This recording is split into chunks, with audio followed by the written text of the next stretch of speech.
Welcome, everyone. I'll call the meeting to order of the Senate State Government Finance and Policy and Elections Committee. Today being Tuesday, February 15th, 2022. Again, to confirm, this is a hybrid hearing. So we have members participating via Zoom, as well as the committee today here as well. At any rate, I'm going to go ahead. We're going to do a roll call. Since this is a hybrid hearing, we're going to do a roll call. So, Ms. Wilson, would you go ahead and call the roll? Senator Kiffmeyer. Present. Senator Howe. Present. Senator Carlson. Present. Senator Clausen. Present. Senator Fateh. Present. Senator Curran. Present. Senator Pratt. Present. Senator Osmic. Present. A quorum is present. Thank you, Ms. Wilson. Okay, members, we're going to go ahead today on our agenda. What we're doing now on this day is one part of the governor's budget request, supplemental budget request, and so the agencies we have here today. So we have informed the agencies ahead of time. You have maximum of 10 minutes to make your presentation. We want to be sure and allow time for members to ask questions. So I want to remind all of you, I know you always have good things to talk about, but whatever those good things are, it's 10 minutes. With that, we're going to go ahead and start with our first one, Commissioner Alice Roberts Davis from the Department of Administration. Welcome to the committee, and you can go ahead and give your name for the audio record, and then go ahead and make your presentation, Commissioner. Good morning, Madam Chair and members. For the record, I'm Alice Roberts Davis, Commissioner for the Minnesota Department of Administration. Thank you for the opportunity to provide an overview of the governor's supplemental budget recommendations for admin. Our agency has a wide-ranging set of responsibilities that ultimately touch every part of state government. Admin's duty is to help government best serve Minnesotans. We work primarily behind the scenes to provide business functions that are the administrative backbone for public agencies. We do, to a lesser extent, also provide direct services to residents. Our partners that are internal to state government rely on us to provide the critical core services that help keep them operationally effective. These services include overseeing the state's annual purchasing of $3 billion in goods and services. We manage its 6,200 state-owned buildings, 850 property leases, and more than 280 annual construction projects. We also manage a fleet of more than 2,000 vehicles and $19.2 billion of insured state assets. When you entered the building today, you likely saw our facilities maintenance crews who help keep the Minnesota Senate building, State Capitol, and other Capitol complex buildings operational and clean. Admin supplemental budget requests reflect our efforts to improve these services to our partners. First, the governor recommends $1.9 million in FY23 and $400,000 ongoing from the general fund for state procurement innovation and participation. This request covers the 35% state match to federal U.S. Department of Defense funds for the Procurement Technical Assistance Center, or PTAC. PTAC offers free counseling, education, training, and guidance for all Minnesota businesses who wish to sell their products and services to local, state, and federal governments. PTAC staff are geographically located throughout the state.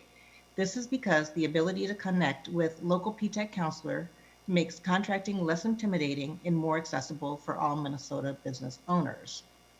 To complement this work, a disparity study examines whether there is evidence of discrimination that affects minority and women business owners in the marketplace and assesses measures to address any such discrimination. Disparity studies are necessary to provide a legal basis for race and gender-based programs. The state collaborated with other local units of government to share the cost and information on the last disparity study, which was completed in 2017. Admin's intent would be to again partner with other local entities to complete this work. As this information ages, it becomes less useful, and to best understand where inequities exist, disparities should be they should be studied every 5 to 7 years. Next, the governor recommends $301,000 in FY23 and $198,000 ongoing from the general fund to improve human resources and financial services at admin. These funds would enhance staff resources in our human resources and financial management offices to boost hiring and retention practices. Small agencies don't have the staff or capacity for human resources or financial services, so they rely on admin's small agency resource team, or SMART, to provide those services. Since 2019, the number of SMART partners served by admin's human resources and financial management divisions has doubled from 19 to 38. This proposal funds the capacity for admin to meet the increased demand for personnel and accounting services. Small agencies, boards, and councils currently served by SMART have structures and capacity constraints that make supplementary support in the areas of leadership, human resources, financial management, board support, and controls necessary in certain circumstances. These requests can sometimes go outside the bounds of the support the SMART program is currently designed to provide. The governor recommends studying a potential office of small agencies to address these needs. Next, the governor recommends $630,000 in FY23 from the general fund to address the revenue loss in the fleet fund. Admin's Fleet Services Division forecasts that decreases in fleet usage due to the increased telework and virtual meetings will result in lower revenues in the fleet fund. Fewer vehicles will be replaced in fiscal year 2023 due to changes in work patterns resulting from the pandemic. This will cause a reduction in the vehicles' leased revenue needed to pay for the Fleet Services Division's operating expenses. Based on our current analysis, it is anticipated that the enterprise fleet size may be reduced by as much as 12% by 2025. This request stabilizes the fund while admin continues improving the fleet with lower life cycle costs and greater fuel efficiency. Next, the governor recommends $400,000 in FY23 and ongoing from the general fund to improve grants administration oversight. This request funds the Office of Grants Management's full implementation of existing statute language. It will enable the office to drive innovation, develop alternative strategies, and foster collaboration across sectors to improve grants administration and outreach. It will also establish a baseline understanding of the impact of current state agency practices and state-funded grants throughout Minnesota's communities. This includes an enterprise resource to assist state agencies with effectively implementing state-funded grants that focus on specific communities. It also provides dedicated staff for outreach and training to encourage and assist community groups in applying for state-funded grants. Additionally, the governor recommends a budget-neutral policy to enhance state grant administration with no new funds proposed. The initiative allows state agencies to retain for grant administration up to 5% of grant funds for new legislatively named grants and up to 10% for new competitively awarded grants. This change would ensure that all new grants have the minimal funds available to provide an appropriate level of service for grantees and protect the state's investment in the grant by ensuring compliance with state law and policies. Next, the governor recommends $150,000 in FY23 and ongoing from the general fund to foster collaboration and resolve disputes. The Office of Collaboration and Dispute Resolution, or OCDR, uses collaborative processes, public engagement, and the science of human relations to help government and stakeholders develop wise and durable solutions to seemingly intractable issues. OCDR currently receives more requests for service than the office can accommodate, and the volume of requests steadily increases each year. These funds would support additional capacity to help OCDR meet the current demand for services from state agencies, local governments, and the legislature. The governor recommends $200,000 in FY23 and ongoing from the general fund for field archaeology. These funds would implement an update to the Private Cemeteries Act. The proposed changes include modernizing terminology, clarifying authority over cemetery assessments, and requiring the Office of the State Archaeologist to maintain a database of cemetery locations. Terminology changes will more accurately define the places and processes described in statute. To strengthen the authority of the Minnesota Indian Affairs Council over condition assessments of cemeteries deemed to be American Indian, the proposal clarifies their role and when they control the assessment. The legislation also specifies when the Office of the State Archaeologist will partner with the Minnesota Indian Affairs Council on condition assessments. Additionally, the legislation will provide greater flexibility so qualified professionals and the appropriate experts can be utilized to assess or identify cemeteries. Implementing this proposal will require additional capacity in the Office of the State Archaeologist to handle condition assessments and coordination between entities. Funds will also be used to establish a database of all known suspected cemeteries in Minnesota. Next, the governor recommends eliminating the $200 fee for open meeting law advisory opinions. Minnesota statute gives the Commissioner of Administration permissive authority to issue non-binding advisory opinions on data practices and the open meeting law. The Data Practices Office administers this process for the Commissioner. Currently, anyone who wants to request an advisory opinion about compliance with the open meeting law pays the $200 fee. However, advisory opinions about data practices issues are free to everyone.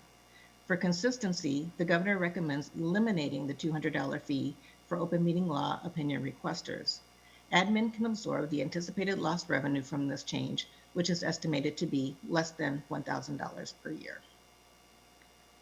The governor recommends $1.306 million in FY23 and $1.159 million ongoing to establish the Office of Enterprise Translations.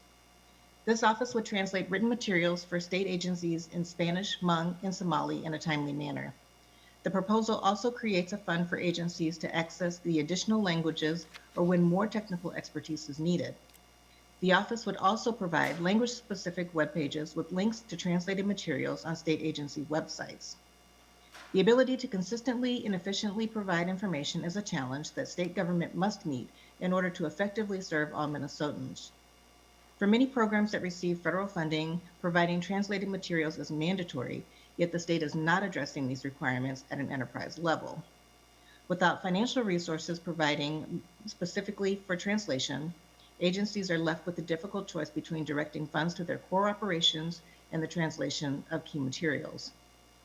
When translation services are contracted with external vendors, at times the services can be too slow to be useful for agency and public needs. Access to quality translations would enable agencies to provide necessary information to all Minnesotans. And finally, we are carrying this item on behalf of the Association of Minnesota Public Educational Radio Stations, or AMPERS. The governor recommends $773,000 in FY23 from the general fund for the AMPERS Community Radio News Service. This is a one-time grant request. The funds will be used to create and distribute daily 5-minute newscasts, a weekly 30-minute newscast, and weekly newscasts in Hmong, Somali, and Spanish. The newscast will provide information and diverse perspectives from within the communities, which isn't readily available from traditional media sources. The community news projects will share the voices and stories of Minnesota's BIPOC, rural, and disability communities. The Department of Administration will administer this grant.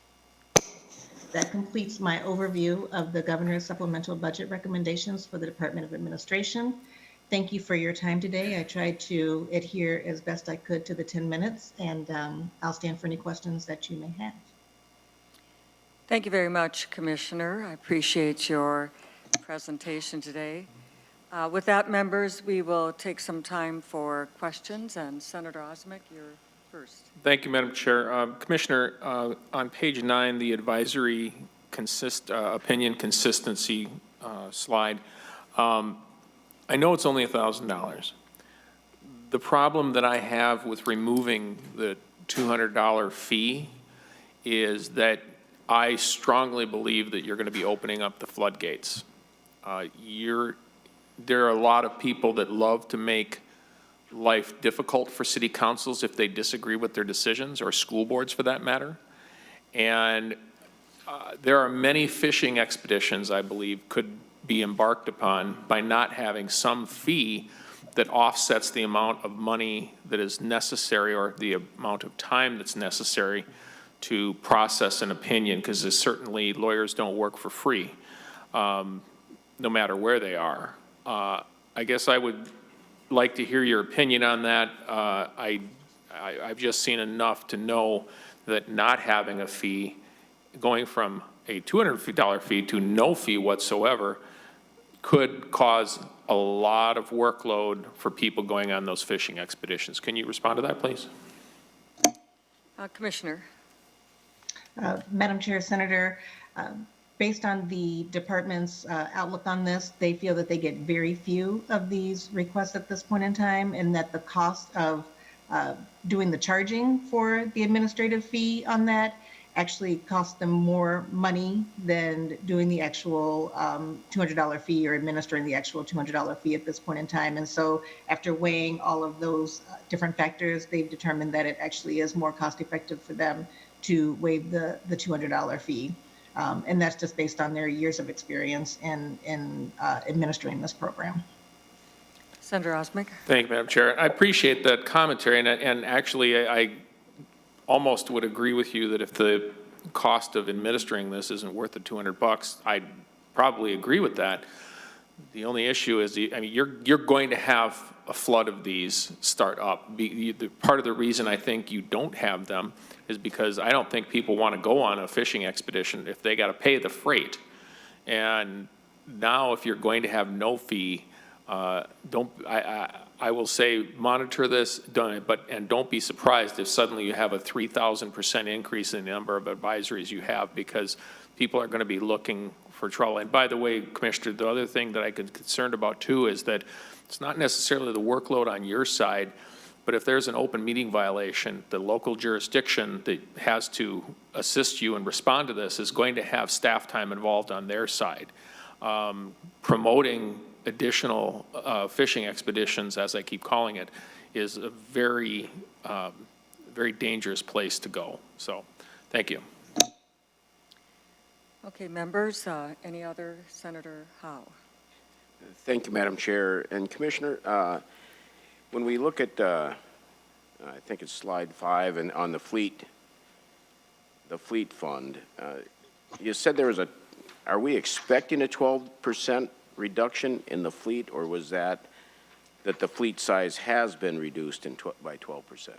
Commissioner.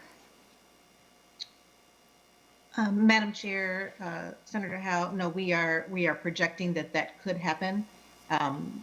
Senator, that if we're not careful, that's what could happen. So we have not seen a 12% decrease, but that is something that could happen. Senator Howe. Thank you, Madam Chair. So are those fleet vehicles leased, or does the state own them? Commissioner.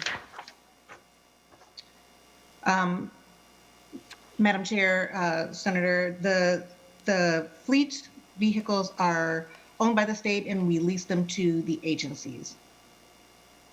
Senator Howe.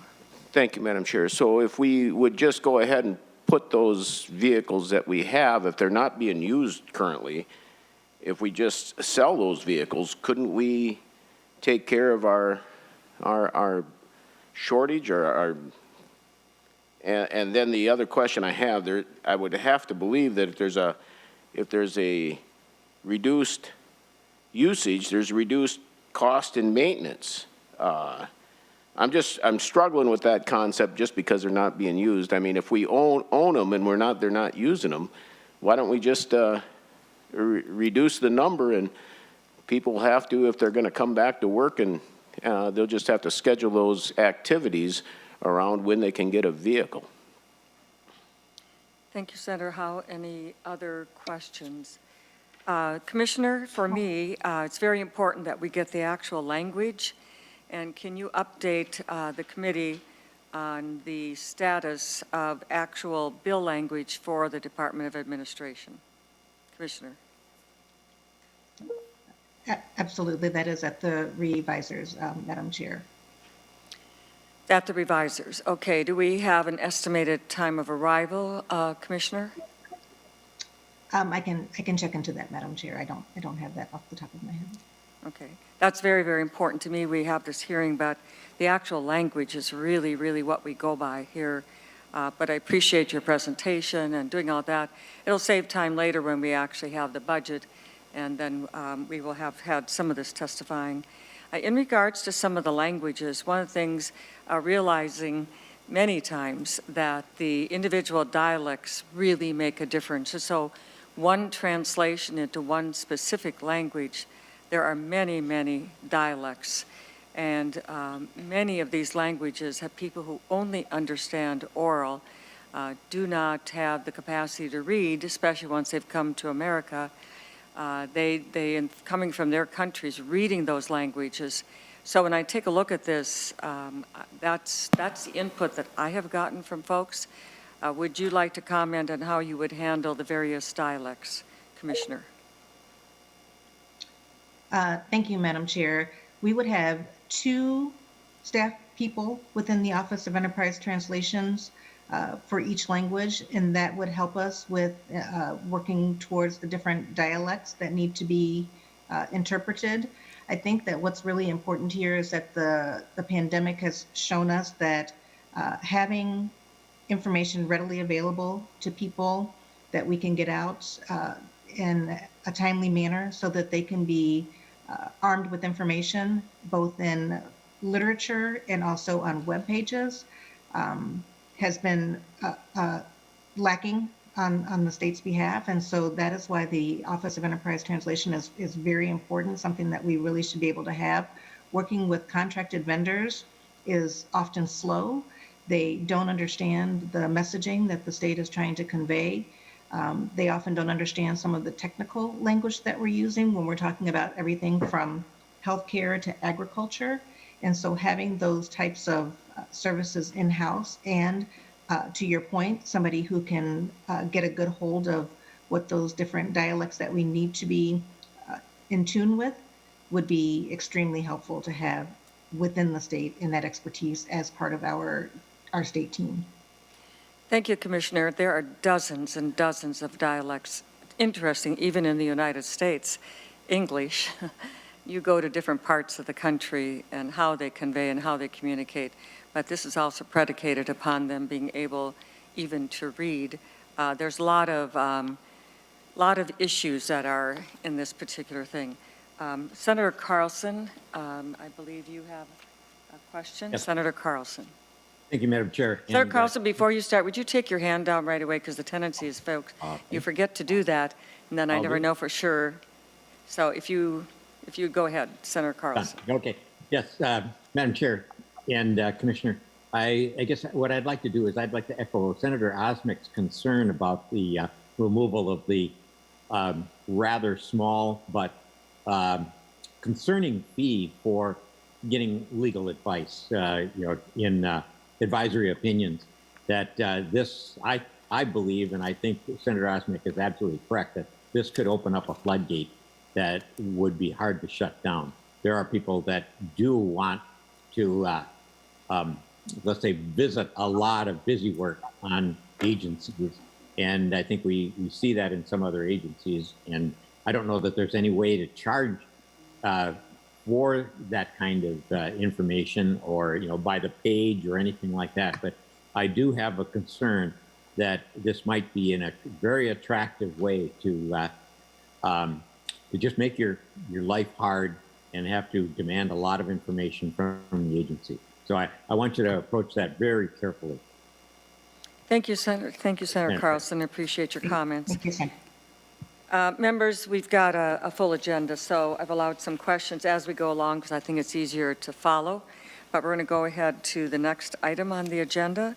And the next one is Commissioner Showalter and Deputy Commissioner Britta Rattan. Welcome to the committee. Glad to have you here again. Look forward to seeing you. And if you just go ahead and say your name again for the audio record and titles and so on, and then go ahead and make your presentation. Absolutely. Thank you, Madam Chair. For the record, my name is Jim Showalter, Commissioner of MNB.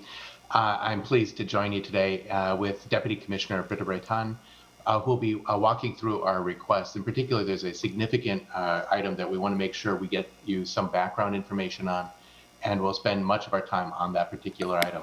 But before I turn it over to her, Madam Chair, I just want to introduce her. Many of you may recognize her because she had been Assistant Commissioner and State Budget Director at MNB previously, and has now taken on these sort of broader duties within our agency as Deputy Commissioner, passing the role on to Anna Mengi as State Budget Director.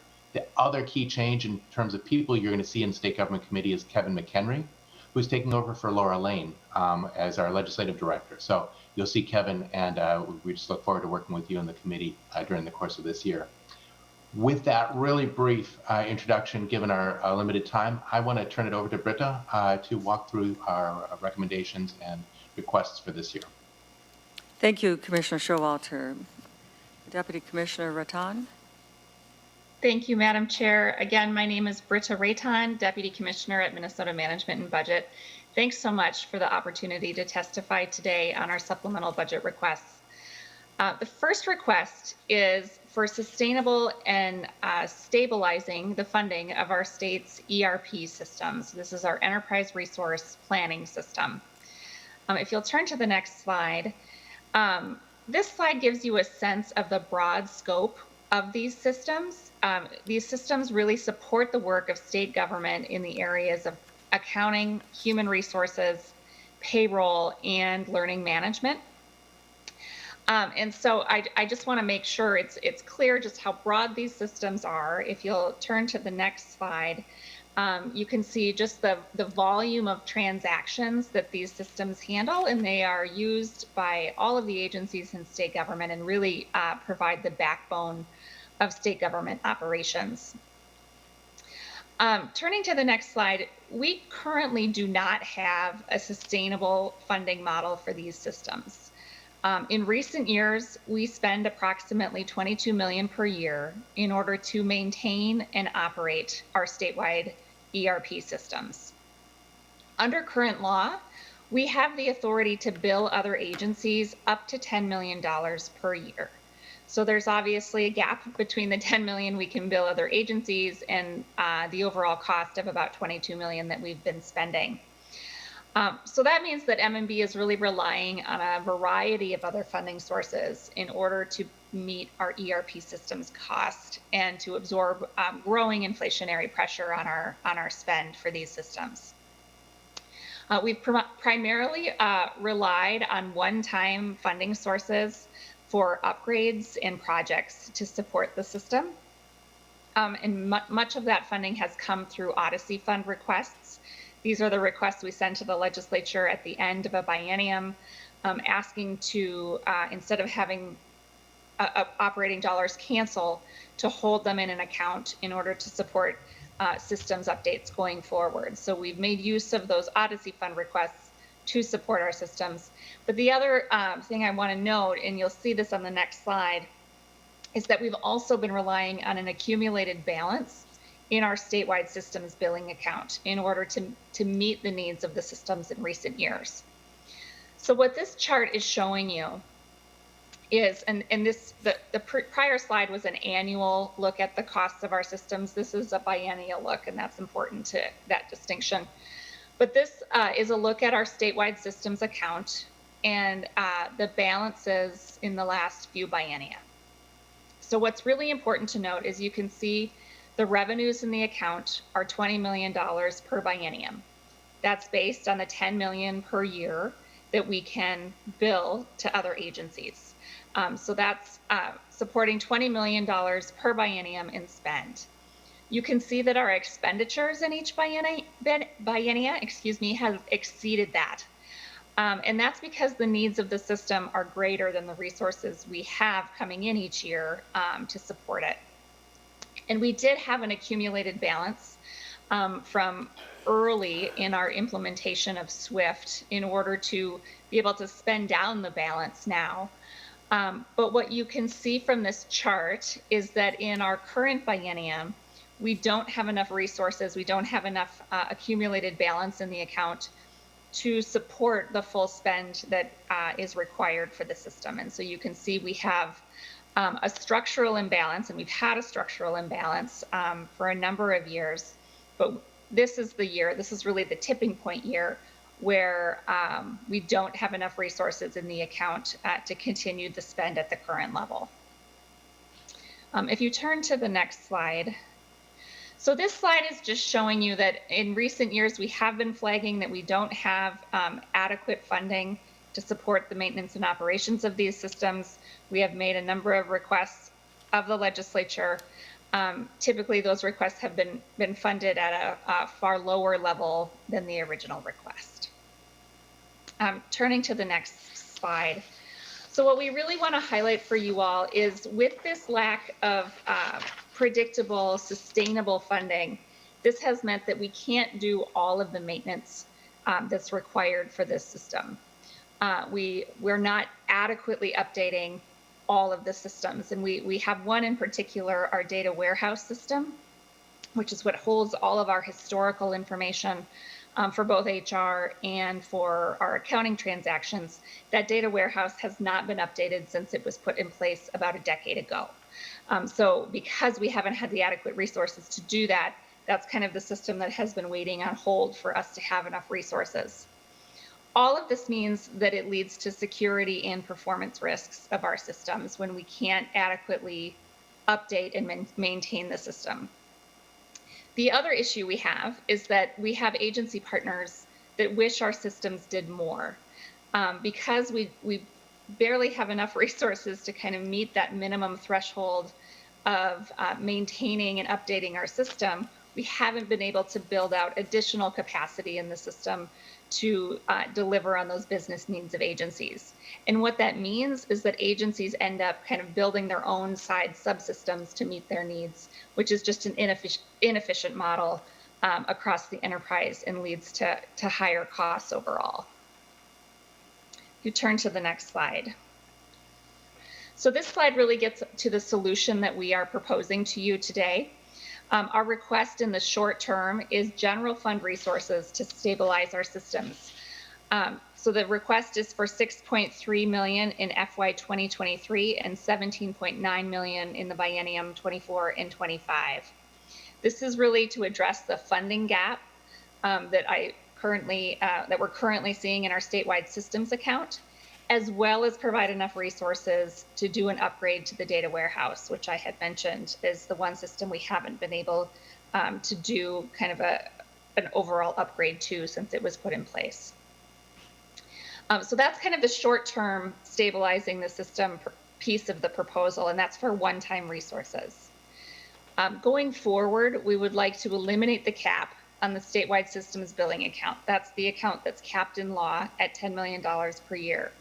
This would allow MMB to bill agencies an amount sufficient to support the statewide systems beyond this current budget period.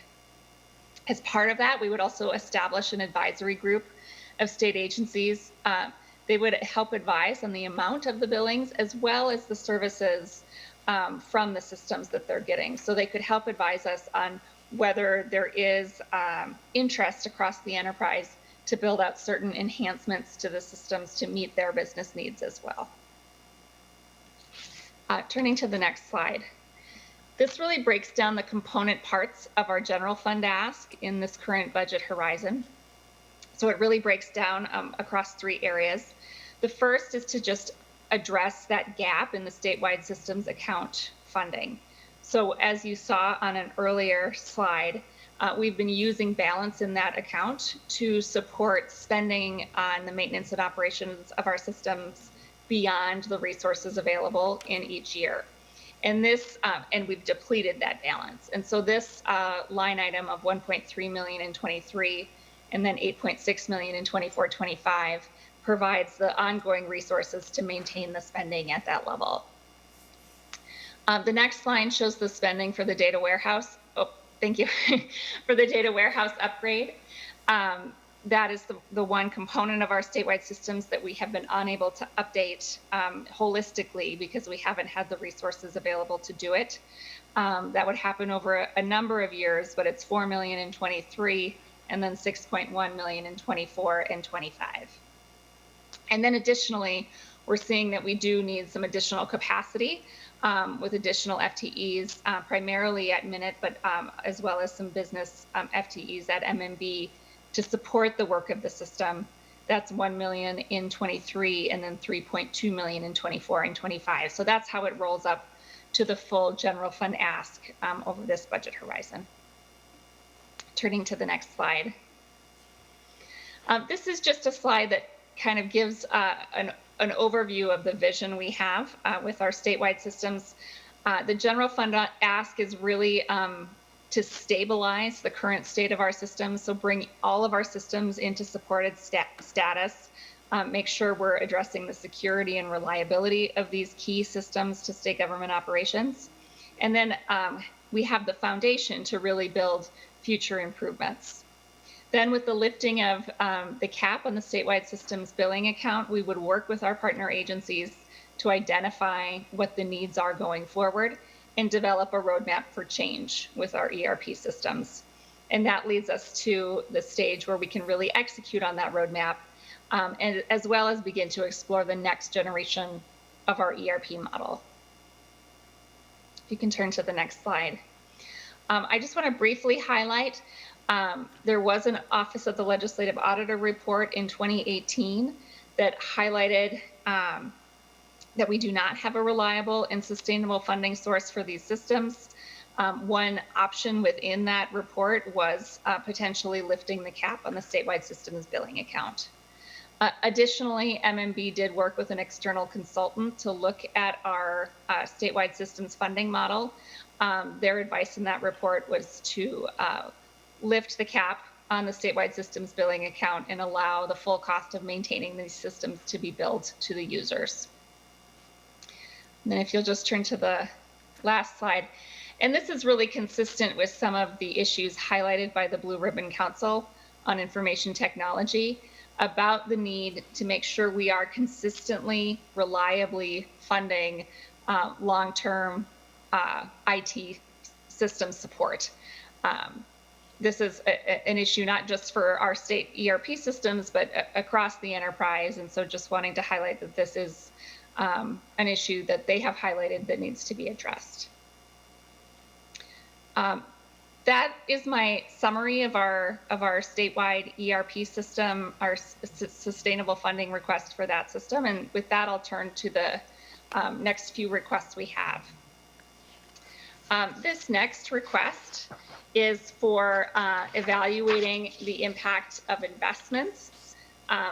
This is 300,000 from the general fund in 23 and 900,000 from the general fund in 24 and 25 to expand the capacity for impact evaluation at MMB. This is work that's done by our results unit at MMB. And this evaluation work of that unit has really been supported on a bipartisan basis in recent years. This will allow them to expand the number of impact evaluations that they can complete each year. It creates capacity for these rigorous evaluations of new and innovative state investments. And these evaluations really provide insight to policymakers on whether the state services that we're funding are really achieving their desired outcomes for the participants and for taxpayers. And I just want to highlight before moving to the next that this team in Minnesota is really nation leading in the results work that we are doing. If you turn to the next slide. This next slide is about capital budget outreach and assistance. And this is a request for $314,000 from the general fund in 23 and $628,000 from the general fund in 24 and 25. This funding would support 2 additional FTE at MMB to expand our outreach and access to the capital budget process and increase our technical assistance. So 1 FTE would be in MMB's debt management division, which can really provide technical assistance to communities and nonprofits that have traditionally not participated in the state's capital budget process to understand the technical aspects of the bonding process. Additionally, there would be an FTE in the budget division at MMB that would allow MMB to do more work proactively raising awareness about the capital budget and the requirements associated with it to communities and nonprofits that have traditionally not participated in the process. And turning to the next slide. This next request is for $1 million from the general fund in each year to support cross-agency coordination through the Children's Cabinet. This is establishing dedicated general fund resources for the administration and staffing of the Children's Cabinet. The Children's Cabinet is currently supported through interagency billing. This change would provide a more consistent and ongoing funding source to support this work And it is also more consistent with how this coordination is funded in other states. The Children's Cabinet staff really provides support for coordination among agencies, as well as engagement with Minnesotans to drive action on issues that impact children, including education from birth onward, childcare access, workforce support, mental health, and other family and community supports. So this Commissioner, we're essentially- running out of time, so I see you're going to be wrapping up, but we'll need to do that so we can get to questions and other presenters. Certainly, I'll quickly go through the last slide. So this last slide is to replenish the COVID-19 Emergency Response Fund.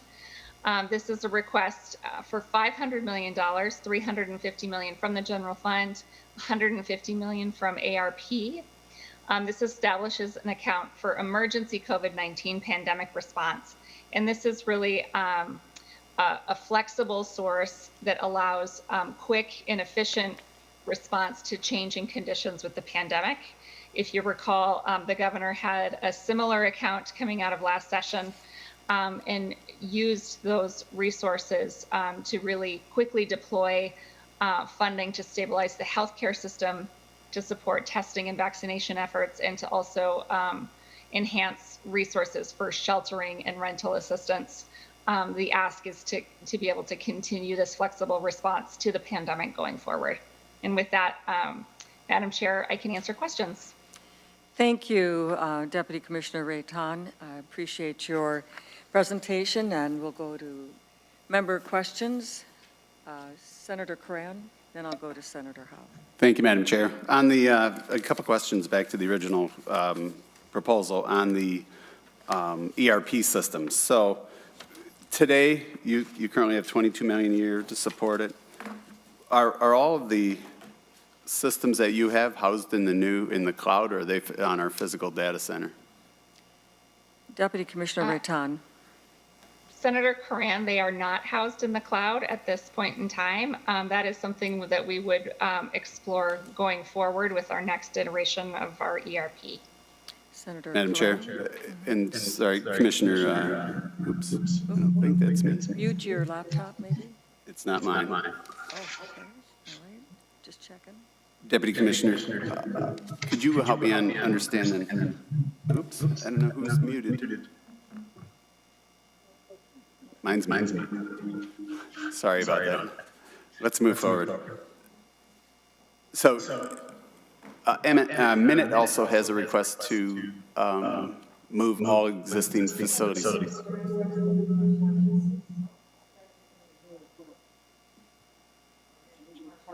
Yep, I can see mine is off.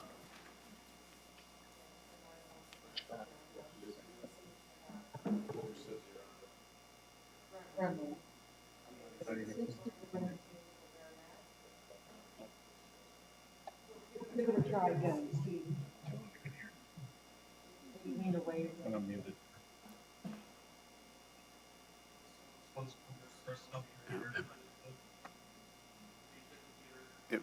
Okay, I think we're good. We're good. It turned on. Okay, so Deputy Commissioner, so MN.IT also has a request to move all the physical data center over into the cloud environment. Is that being accommodated in this request? Senator, I know Deputy Commissioner Eichten is also available to talk about the intersection of those two, but I'll answer quickly and see if he wants to add anything. First off, this sustainable funding source for our systems is really kind of foundational to those next moves. Because if we do move to the cloud, we have much less control over our costs. So we need to make sure we have a reliable, sustainable funding model in place before we start taking on those additional costs that we don't have control over. Currently, because we have the funding model we have kind of more peaks and valleys with our spend. When we have resources available through an Odyssey account or through balance in our statewide systems billing account, we're able to put more money into the support of our systems. When we don't have those resources available, we have years where we spend less. And if we are moving to the cloud, my understanding, and Deputy Commissioner Eichten can add to this, we have much less control over the overall spend for our systems. And I don't know, Deputy Commissioner Eichten, if you want to add anything there. Thank you, Ms. Rayton. The Minnesota IT is going to be here presenting. I think they are the next on the agenda, Commissioner Tomes and so on. So let's leave that question, and when... And Madam Chair, we can leave that for later. I just have one quick question, one follow-up. So of the total number of FTEs that are in the existing support infrastructure as it is today for all ERP systems, and the number of new staff that you have in your proposal, I notice you're very clear and listed the number of new FTEs for everything in your proposal except the sustainable funding component of the ERP. Commissioner, Deputy Commissioner Rayton. Thank you for the question, Senator. There are approximately 39 FTEs funded at MMB that support the overall infrastructure of our statewide systems and support the users of our statewide systems. Additionally, there are FTEs that are housed at MN.IT. There are 66 FTEs currently housed at MN.IT that support the maintenance, operation, and upgrades to those systems. Madam Chair, how many Senator new, Covet, yeah. I'm sorry, Madam Chair and Deputy Commissioner, how many new FTEs are you proposing for this component? Deputy Commissioner Rayton. New ones, new FTEs. New FTEs overall in this proposal. We are proposing 6 new FTEs in FY23. That would grow to 10 new FTEs in FY24. Deputy Commissioner Rayton, you're speaking specifically to the IT portion of your request, correct? It is to support the IT portion of our work, correct, but there are also FTEs within that request to support the business side as well. Thank you, Deputy Commissioner. Okay, Just a clarifying question, Madam. yeah, okay, Senator. So Deputy Commissioner, just so I understand the numbers, 6 FTE and then 10 FTE, are we talking a total of 10 by the end of the window, or are we talking 16 by the end of the window? Deputy Commissioner. A total of 10 by the end of the window. Thank you. All right. Senator Howe, another question, or? Well, thank you, Madam Chair. I guess, Deputy Commissioner, I guess I'm on slide 6. I see that our expenditures in this time frame and the estimates fluctuate somewhat. Could you tell me why that fluctuates? And then the other question I have is, you have a huge beginning balance in 18-19. Where did that huge balance come from? Deputy Commissioner.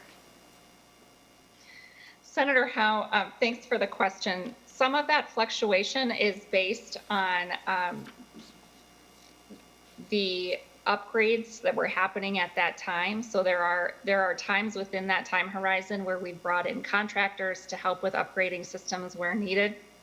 Or it can also be a significant hardware purchase during that time. So we could get into far more granular detail about the buildup in each of those years if you're interested. But it's not just FTEs, which would be more of a smooth line. There are projects that happen in that time period that have some fluctuations. The beginning balance, my understanding of that accrued balance back before the 18-19 biennium is that because we had a large upgrade to our SWIFT, our major accounting system that we needed to do, and we didn't have resources to do it, we had kind of held off on some upgrade work in order to accrue a balance, in order to have enough resources to do that significant upgrade to our SWIFT system. Thank you, Deputy Commissioner. I think that lifting the cap, I think, will have the greatest impact as far as some of these things are going forward as I read these numbers. Senator Osmek, just a quick question if possible. Yep, thank you, Madam Chair. Deputy Commissioner, your last slide indicates a large amount of money being put into stabilization of healthcare system, testing and vaccines, sheltering and rental assistance. That's a lot of money put into a pot that somebody gets to make the decision on how to spend. Just for clarification, is this going to be at the discretion of the governor without any guardrails, or what are the guardrails on the spending of this money? Are there criteria on what exactly it could be spent on, or is it just blanket authorization for those general purposes, and then the governor gets to decide what he wants to do and where he wants to place the money? Deputy Commissioner. Senator Osmic, thank you for the question. This recommendation is structured like the previous $500 million pot that was allocated last session, where the governor would make a proposal to the Legislative COVID Response Commission. It's the LCRC is the acronym we typically use in law. That has members from the House and the Senate, majority and minority members from both bodies. So the request is submitted to that group of legislators, and there has to be a majority voting against the use of the dollars for that purpose in order to prevent the governor's recommendation from moving forward. But that is all outlined in existing law. Thank you, Deputy Commissioner. Yeah, I think we have some concerns about that, especially stage budgeting where we are today. And I think we've expressed that. So members, I'm going to go ahead and go on to our next agency to testify today, and that is MN.IT. Commissioner Tariq Tomes and Deputy Commissioner John Iten. Not quite sure who is going to do the presentation, but with that, whoever is, whether it's Commissioner Tomes or Deputy Commissioner Iten, would you please state your name and title for the audio record, and then go ahead and present your testimony. Good morning, Madam Chair and committee members. My name for the record is Tariq Tomes, and I'm the Commissioner of Minnesota IT Services and the Chief Information Officer for the state of Minnesota. I'm going to just give a real brief introduction, Madam Chair and committee members. We included a few introductory slides that I'm going to skip past just for the sake of time, that just give a little bit of background on MN, and certainly if there are any questions related to any of that background material. Commissioner, just before you launch into that, I just want to say that this committee will have a hard stop at 10 to 12. And at 10 to 12, we're going to have a hard stop. So think of your other agencies that are coming after you and make sure you leave some time for them. And that's also true for questions, members. Sorry to have interrupted you, Commissioner, but I thought it was more timely to say so now. No problem at all. Fully understood, Madam Chair. So if we skip to slide 4, Brandon, just from the governor's supplemental budget recommendations. The budget recommendations really are about improving our posture from a cyber and operational risk perspective, and leveraging the power that cloud services provide us, improving resilience for services and applications, and Deputy Commissioner John Eichen could possibly touch on that as it relates to the previous question for the ERP, and really transforming Minnesotans' experience when interacting with state government in the most efficient way, allowing us to reuse things that work really well. I think the recent example from Human Services with the MN benefits program was a great example. Together with the legislative body and Senator Kiffmeyer, Madam Chair, with your support, certainly we have invested heavily in cybersecurity and improved our ability to defend and respond, but building bigger walls alone can't protect us. And these additional items that are in this supplemental budget ask are really critical to protecting Minnesota's digital infrastructure in the future, and making sure that services are transformed to meet the expectations of Minnesotans, and really to meet Minnesotans where they are. With that, I'd like to turn it over to Deputy Commissioner Eichten to walk through the actual supplemental budget items. Thank you, Commissioner. Deputy Commissioner Eichten, welcome. Thank you, Madam Chair. For the record, my name is John Eichten. I'm Minnesota IT Services Deputy Commissioner. I'll move quickly through the change items. I'll speak first to the MMB ERP question. So the team is currently focused on standing up disaster recovery capability using an on-prem approach. The funding included in the minute change item would fund any move into the cloud, where feasible, where appropriate for ERP systems. It would need to take a slightly different path than the path that many of the other applications in the state more than likely would take. However, we are looking at that in specific for future research and development and disaster recovery capabilities related to the ERP. So there's not duplication between the asks. The MMB ask supports the application level work, and the minute ask would support any shift of the infrastructure into the cloud. So with that, if there are no questions, I'll transition into minutes change items. The first one is related to application modernization. As Commissioner mentioned, the state has a significant amount of IT debt resulting from development of applications over the last several decades that now stand in need of modernization and replacement. Funding in this change item would enable a systematic approach to the modernization of those aging applications. We have over 2,000 applications across the executive branch, and we want to provide funding at an enterprise level to use a data focused and really need-focused approach to modernizing those systematically. These apps create risk in our overall IT environment, puts at risk the agencies who rely on those applications, but also puts at risk the whole of the executive branch. And that's because these aging applications often contain vulnerabilities that exist in aging systems.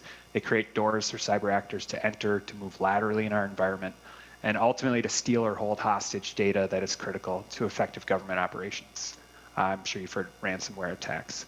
An enterprise approach will enable us to standardize these applications on commercially available platforms and services, reducing the complexity of our environment that has resulted from the previously siloed development of custom applications and agencies across state government. So by reducing this complexity and then housing these applications on cloud-based infrastructure, which is what we'll touch on in the next change item, with much more cost-effective continuity and recovery capabilities, will improve the reliability of these applications and help ensure that state government service delivery can continue to operate on a stable, resilient foundation.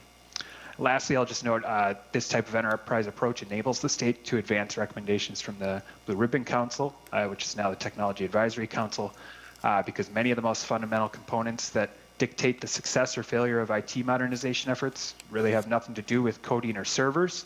The success depends on how well we and our business partners engage with frontline staff, users, and stakeholders to understand their pain points and problems, and a willingness to change the way we do our work, to alter, if not overhaul, our business processes and really put Minnesotans at the center of our system and service delivery designs.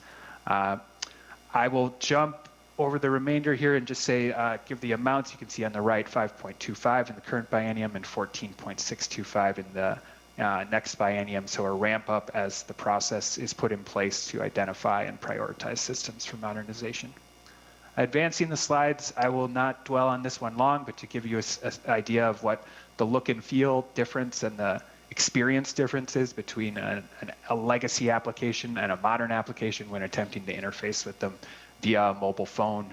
You can see the difference. 1 hour application process, 15-minute in the modernized system. No document upload in the old one. Mobile phone-based, photo-based phone upload leads to much higher user satisfaction, as you'll see on the next slide with some of the comments that came in to the Department of Human Services. The next slide, if we could, to the Department of Human Services when they modernized the Apply MN app. So just to give you an example of what this could look like many times over across the executive branch, tremendous feedback there. Moving forward, change item number 2, we've discussed a little bit, is related to enterprise cloud transformation. This is really intended to accelerate the state's transition from traditional on-premise infrastructure into more modern public cloud service environments. There's a range of benefits associated with that transition that is well understood across both the private and the public sector, where this transition's been occurring for years. There's built-in continuity, resilience, and disaster recovery capabilities that just aren't feasible from a budget perspective for the state's large portfolio of applications if you would do it via on-premise hosting. There's scalable cybersecurity capabilities that give us a much more cost-effective path to continue to improve our cybersecurity posture. And then there's opportunities to speed innovation and enable much more rapid solutioning via cloud service capabilities that just aren't available in physical data centers in the state. And then long-term computing cost avoidance for state government. And this is really achieved through the ability to pay for what you use and what you're using right now, rather than paying for what you'll need to use at a peak period at some point during the year, as the well-understood cost benefit of moving to the cloud over the long term. Commissioner, we're going to need you to, if you're going to take 5 minutes for each slide, we're going to run out of time, and I want to be sure you get through. So we have the PowerPoint presentation in front of us, and I think we can expedite it a bit as we read while you talk about some of these things. All right, Madam Chair, happy to go even faster. Let's just move on to the change item number 3, the cyber grant program. You can see the funds on the right there, the state match required to pull down the federal dollars. 80% of those funds will go to local government, and we'll have a broad-based group of folks helping to allocate and make those decisions. With the next change item, number 4, is related to the Children's Cabinet.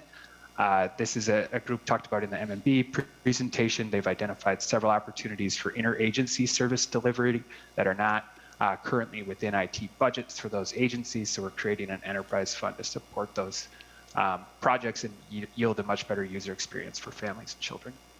The last 2 change items, number 5 is related to application accessibility. We're asking for funds here. You can see the amounts on the right for an independent third-party assessment of existing online services and applications to identify accessibility improvements and create a roadmap for those improvements moving forward. And then change item number 6 is an operating adjustment from the Telecommunications Access Minnesota Fund, not the general fund, to support some salary pressures and maintain service levels at the Office of Accessibility within MN.IT, which is a team of 2 plus a student worker. Those are all the change items. Happy to answer any questions the committee may have. Well, thank you very much. You really moved on quickly, and I appreciate that. On your slide number 9, could you please, it says here, reduce tech debt, security, scalability, new capabilities. It's a large amount, $12.4 million in 22-23, and ongoing $2 million. Could you please explain the dollar amount for each of the items that I listed here, starting with the tech debt? So this is to fund a move to the cloud. So it is to fund professional technical services, contractors, and staff with the needed skill sets to really operate in a cloud environment. It's also intended to help address the cost bubble that exists when we are paying for both on-premise hosting and cloud service hosting. So it would help pay for some of those cloud service costs during that bubble period and help agencies manage the transition, because that's a well-known industry cost bubble that any organization faces. It will also help fund some tools, collaboration, communication tools via Microsoft that are unbudgeted or cloud service tools that are going to be needed moving forward. Thank you, Assistant Commissioner, but my question was not how you replied to your goals and intentions. My question had to do with what is the dollar amount, the $12.4 million, in 22-23, you're listing 4 things: reduce tech debt, security, scalability, and new capabilities. What's the dollar amount you are going to spend for each of those 4 items? What is the tech debt? How much does that need to be? Where is the debt to and whom? Just explain the tech debt and how many dollars you're allocating for that. Absolutely, Madam Chair. Apologies. So the dollar amounts at the top there on the right don't break down into the 4 bullets below. Those are the value, the aspects of value that are derived from the investment. How they do break down is what I was sort of rattling off there, which is a breakdown between some staff costs, some professional technical services costs, some software costs, and some cloud service costs. Well, and we're happy to follow up with that breakdown. This is an intent to just communicate the value of the investment to you as clearly as possible. yeah, Assistant Commissioner, value, we're a finance committee as we're dealing with these numbers here. So it's about the money, what you want to do with it, how you want to spend it. And so, yes, we'll need much more information there. Since we're just short of time here, I want to try and get others in. We will have the language, I hope soon, because that's where we really take an action, is having the actual budget language. So Assistant Commissioner, that will do for today. I'm going to go on to others.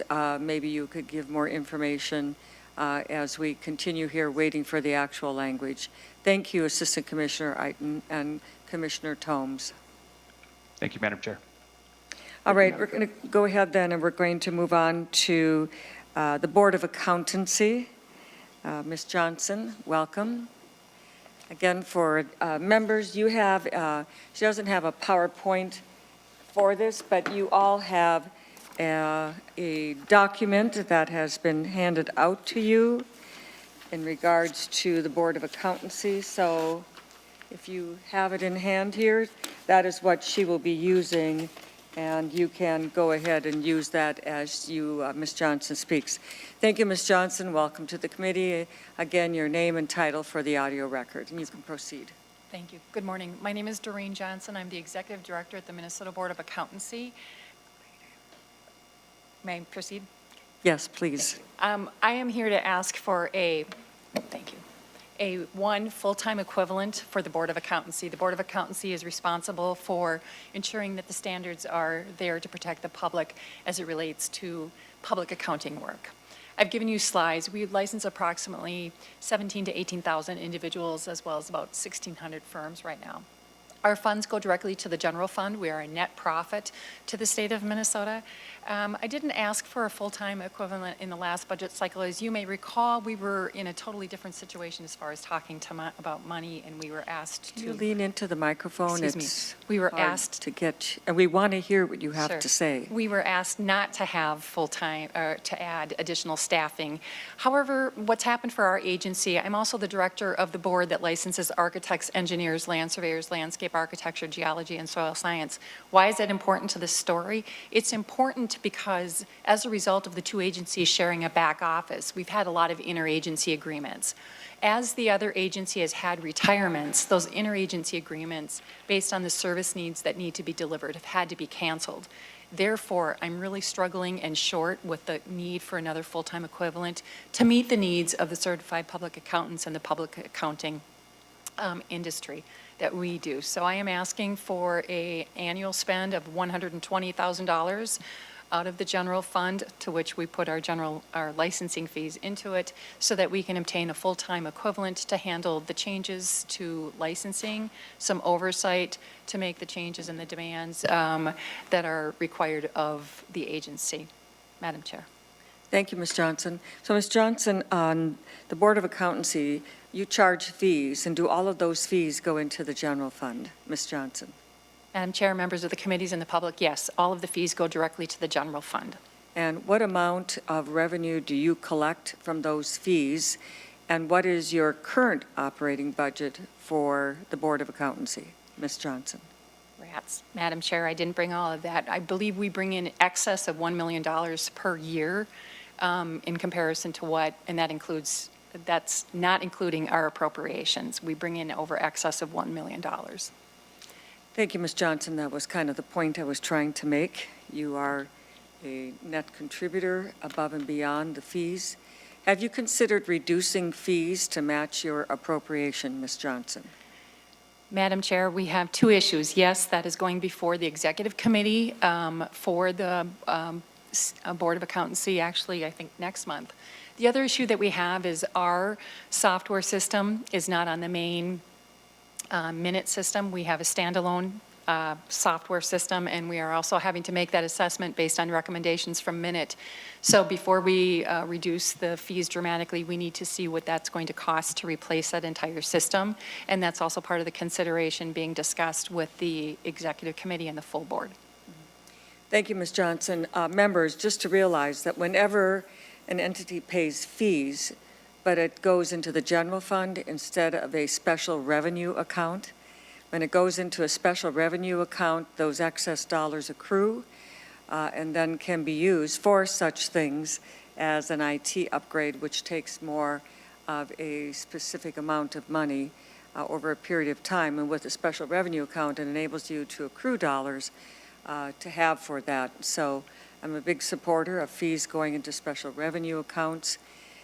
But in the meantime, as we move it from general fund into a special revenue account, it's a loss to the general fund. And so that's the issue there.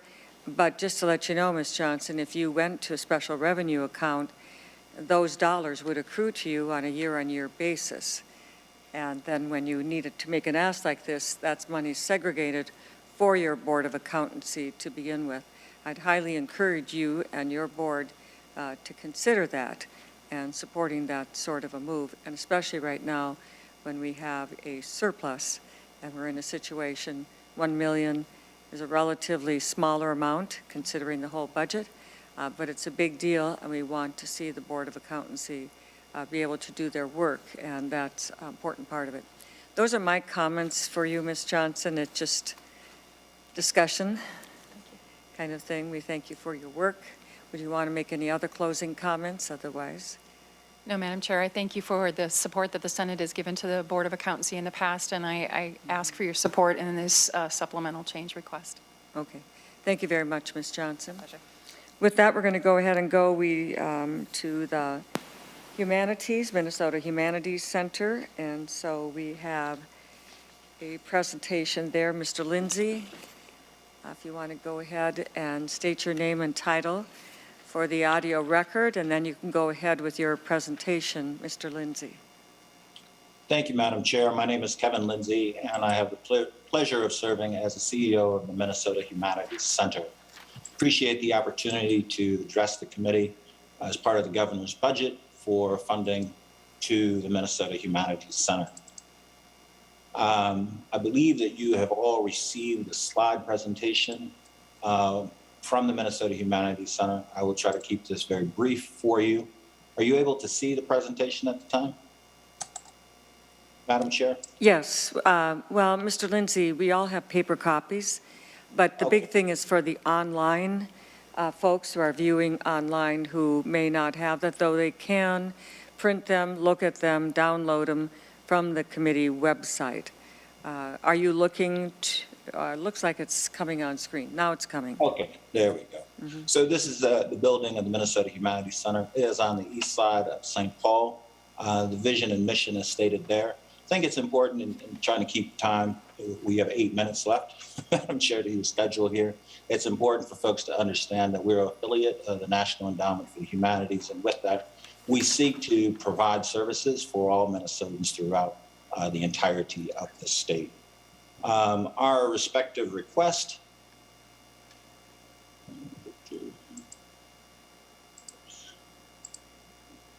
is a 3% increase to our general fund base.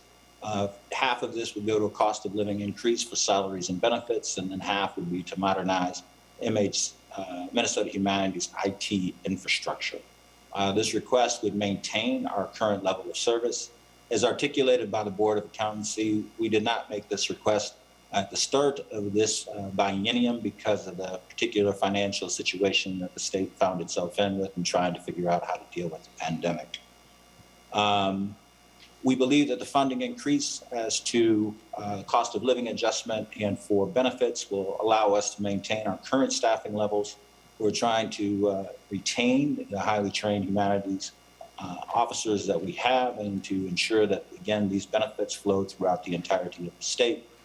The other half of this request is to purchase laptops and software to help MHC staff, again, deliver programming service throughout the state. The total amount of the ask, again, is $22,000. Again, the amount of the request is $22,000.